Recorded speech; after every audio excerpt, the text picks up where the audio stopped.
इसे मार डाला जाए। और हुक्म दिया कि वो बाहर आए।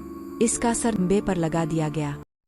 एक वक्त की बात है कि एक शहजादी थी जो अपने शानदार महल के बुलंद बुर्जों के नीचे एक खास कमरे में रहती थी।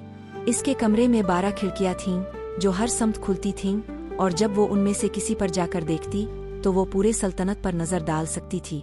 अगर वो पहली खिड़की से देखती तो इसकी नज़र आम इंसानों से ज्यादा तेज होती, दूसरी खिड़की से इसे और भी ज्यादा वाज़े नजर आता, तीसरी खिड़की से तो चीजें बिल्कुल साफ दिखाई देती, और इसी तरह आगे बढ़ते हुए 12वें खिड़की से वो जमीन के ऊपर और नीचे हर चीज देख सकती थी।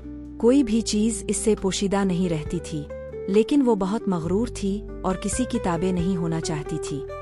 इसने ऐलान करवाया कि कोई भी शख्स मुझसे शादी नहीं कर सकता जब तक वो खुद को मुझसे मुकम्मल तौर पर छिपा न ले।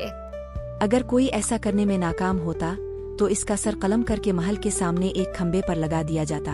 अब तक 97 खंबे मुर्दा बादशाहों के सरों से सजे हुए खड़े थे। मुद्दतों से कोई भी मुकाबले के लिए नहीं आया था। शहजादी खुश थी और सोचती, अब मैं सारी उम्र आज़ाद रहूंगी। फिर एक दिन 3 भाई इसके महल में पहुंचे और ऐलान किया कि वो अपनी किस्मत आजमाना चाहते हैं। सबसे बड़े भाई ने समझा कि अगर वो चूने से खुद को मुकम्मल ढांप ले तो वो बिल्कुल महफूज रहेगा, लेकिन शहजादी ने इसे पहली ही खिड़की से देख लिया और हुक्म दिया कि वो बाहर आए। इसका सर फौरन कलम कर दिया गया। दूसरा भाई महल के तह खाने में छप गया, लेकिन शहजादी ने इसे भी पहली खिड़की से देख लिया और वो भी अपनी जान से हाथ धो बैठा। इसका सर खंबे पर लगा दिया गया। अब सबसे छोटा भाई आया और शहजादी से इल्तिजा की कि इसे एक दिन की मोहलत दी जाए। इसने शहजादी से इल्तिजा की कि अगर वो पहली 2 बार नाकाम हो जाए तो इसे मुआफ किया जाए, लेकिन अगर वो तीसरी बार नाकाम हो जाए तो वो अपनी मौत को कबूल करेगा। चूंकि वो बहुत खूबसूरत था और इसकी दरखास्त बहुत आजिजाना थी, शहजादी ने नरमी दिखाई। अगले दिन वो सोचता रहा कि कहाँ छुपे, मगर कोई जगह इसे मुनासिब ना लगी। आखिर में शिकार के लिए निकला और एक कोई को देखा। इसने निशाना लगाया, लेकिन कौवा बोला, मत मारो, मैं तुम्हें फायदा पहुंचाऊंगा। फिर वो एक झील पर पहुंचा और बड़ी मछली देखकर इस पर निशाना लगाया, मगर मछली बोली, मत मारो, मैं तुम्हें फायदा पहुंचाऊंगा। फिर वो लंगड़ी लूमड़ी से मिला, मगर जब वो इसे मारने ही वाला था, लूमड़ी बोली, रुक जाओ, मैं तुम्हें फायदा पहुंचाऊंगी। अगले दिन वो कोई के पास आया और कहा, अब मेरी मदद करो ताकि शहजादी मुझे ना देख सके।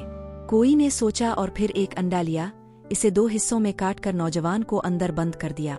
जब शहजादी पहली खिड़की से देखती तो वो नजर नहीं आता था, मगर 12वें खिड़की से वो नजर आ गया। अगले दिन वो झील पर गया और मछली के अंदर छप गया। शहजादी ने 11वीं खिड़की तक इसे नहीं देखा। वो परेशान हुई, मगर 12वें खिड़की से इसे देख लिया। नौजवान मायूस हो गया, मगर लूमड़ी के पास गया और कहा, अब तुम ही मेरी मदद कर सकती हो। लूमड़ी ने जादुई चश्मे में पानी के अंदर इसे एक छोटे समंदरी खरगोश में तब्दील कर दिया और खुद को एक ताजिर में तब्दील कर दिया। बाजार में एक ताजिर बनकर लूमड़ी ने इसे महल में फरोख्त कर दिया। शहजादी इस नन्हे समंदरी खरगोश को खरीद कर अपने कंधे पर रख लिया। जब वो 12वें खिड़की पर आई तो वो नौजवान को नहीं देख सकी। गुस्से में आकर इसने खिड़की को जोर से हाथ मारा और पूरा महल लरज़ गया। जब इसे अपने बालों में हरकत महसूस हुई तो गुस्से से समंदरी खरगोश को फेंक दिया। वो लूमड़ी के पास लूट आया।